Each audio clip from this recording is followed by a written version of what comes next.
I'm a very chaotically organized person. When I have something to remember, I write it down in one of 7 places in whatever note I have open in the Notes app, a sticky note that goes on my desk or on my whiteboard, in this sketchbook, in this orange notebook, my reminders app, or in whatever page I have open in Notion. I switch between physical and digital tools all the time, and when I have something to remember, I just choose whatever is easiest in the moment. So, as you may have guessed, my Notion can get very messy, and every so often I have to go through and organize it. I think the last time I've done a full Notion overhaul was about 2 years ago, and I've tried to come up with systems to keep things organized all the time so I don't have to do an overhaul, but I just don't work that way. So unfortunately, I do not have the perfect Notion organization system to share with you, but I do want to show you how you can organize your Notion as it grows and as you add to it. Because in my opinion, Notion is the best for things like long-term projects. You don't delete your long-term projects, you just keep adding to them. And then once my Notion is organized, I'll do a quick walkthrough and show you how I use Notion.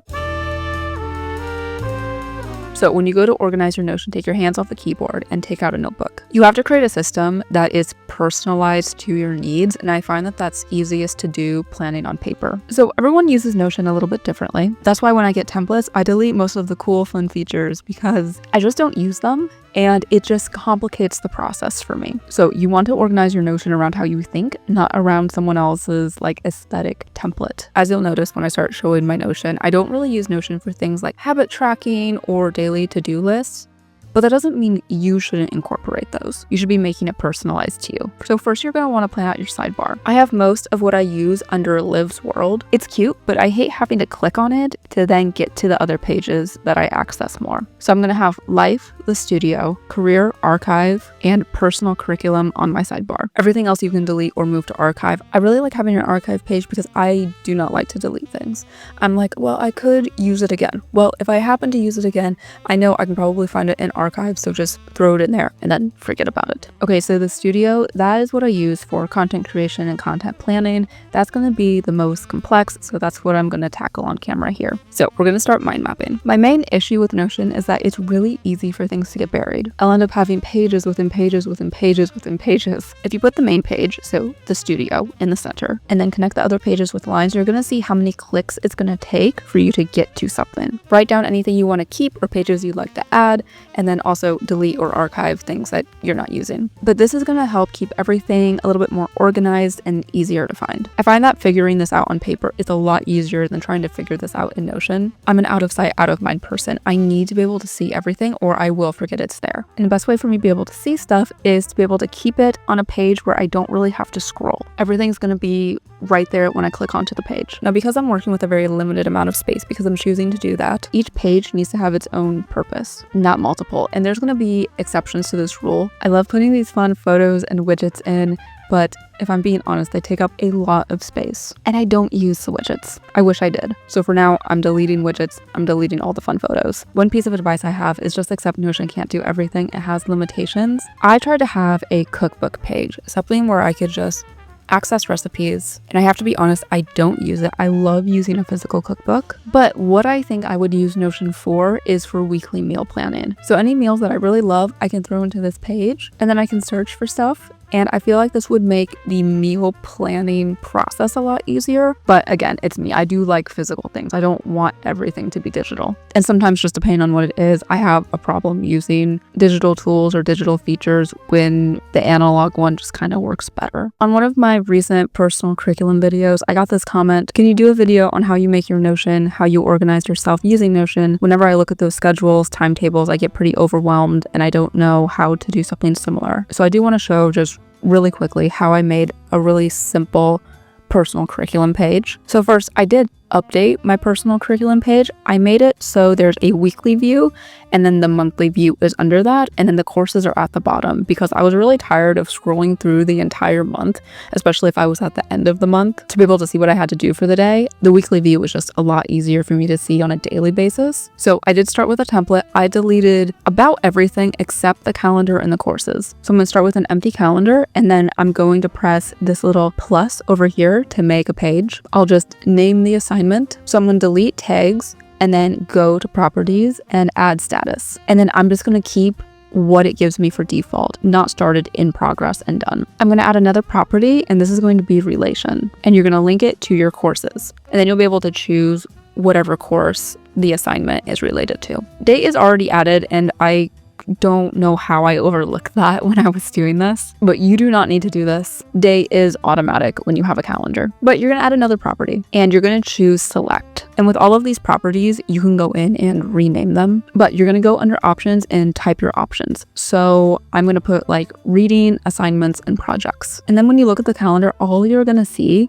is just whatever you typed for the title. So reading chapter 3. But you go into settings on the calendar, click property visibility, and then just toggle on whatever you want to show. And as you toggle it on, you'll see that they do appear in the calendar view. And then you can drag this around and the date will change automatically as you do that. So to make the weekly view of this, you're going to want to name your calendar if that's not already done. Now you'll want to refresh the page after you do this, but you're going to make another calendar and you're going to link to a data source. And that data source is going to be the personal curriculum example calendar that I made. So all you have to do is just type in the name, and then you have 2 of the exact same calendar and they will link. So when you make changes to one, it'll make changes to the other. But you can adjust the views. So choose one of them that you want to turn into the weekly view. Go to settings. You're going to go down. It'll say show calendar as. Click on that. And then you'll have an option to change it to week. So now when you make changes to one, it'll make changes to the other. It's super simple, but I like really simple Notion layouts. I don't like having things that are too complicated. Now, I'd love to briefly go over my Notion and show you my pages and kind of how I use it. So personal curriculum, I already kind of showed you this page. And if you'd like to know a little bit more about my courses, you can go watch this personal curriculum video. But I have week view at the top, then my monthly view, and then all the way at the bottom, I have my courses. And I know I said I didn't want to scroll, and that's not really going to be too possible because I would rather scroll than click into pages. But this does work because on a daily basis, I just open personal curriculum and I just see what I have going on for the week. Versus before, it was, scrolling through all of this. And then inside the courses, there's really nothing. I have readings, which are the books I want to read, and an option for a syllabus if I choose to include one. I completely forgot to change the font on this.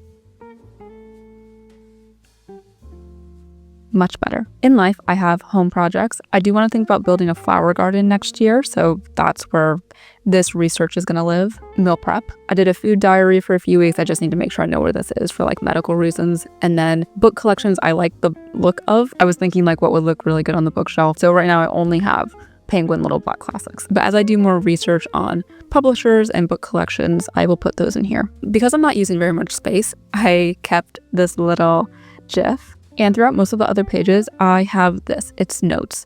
So I can just put text here, which I'm hoping I use as kind of like a digital sticky note. When I have a page open and there's something I want to write down, I can put it in there, not just somewhere randomly on the page. Sorry, I'm just realizing I have a copy of this and a random new page. There is the studio. And what I decided to do for this is I had one big table for everything. It was really hard to find stuff that I was actively working on, so I duplicated the table and I filtered the views. So when the video idea is just that, an idea, it goes on the far left. I can bring it over to the middle when I'm in the process of working on it, scripting, filming, editing, and then over on the right when it's complete and I still want to be able to access it for some reason. Maybe I haven't published it yet, but you'll see there's nothing here, and that's because when I'm done with a video, I don't really feel like I need to access it again. I can just drag it into completed videos. If you scroll down, you see notes. I actually want to bring that over here.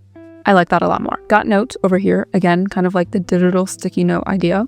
Now, because this is the hub, right, there is more stuff to this page, but on a daily basis, what I look at is just these tables. I don't really need to access anything else, but I do have more stuff if we scroll down. I made a page for branding, worksheets I've done, brainstorming I've done, and just random stuff like the credits theme and Fleabag. In YouTube related projects, I have YouTube related projects. Under brainstorming help, I have something for scripting, filming, design, editing, and titles. So if you click into scripting, I have links to websites that I use, and then prompts and questions that I've just collected through the years. I really don't access stuff in here too often, but when I do, it's really important that I know where to find it, because before I didn't. It was just thrown random places. So under packaging for thumbnails, I have this gallery view, and I made these sections I can click on one and it shows like a thumbnail in that category. I actually use this for every single video that I upload, so I may consider moving this to my sidebar. But even though I use it for every single video I make, that's like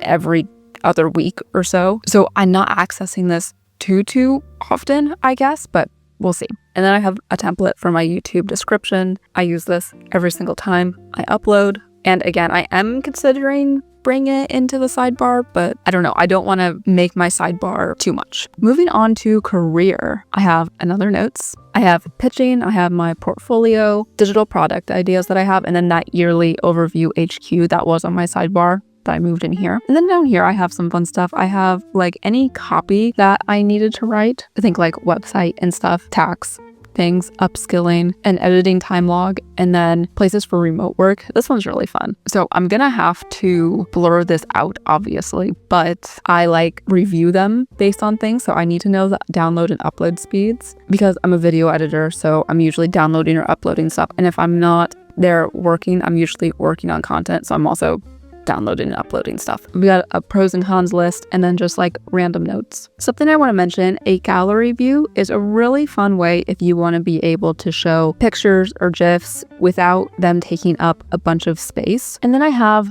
archive. Archive is pretty self-explanatory and I really don't have this organized. I just drop stuff in here. In the future, I may have to go back and organize all of this, but there's not a ton of stuff in here. So that can wait.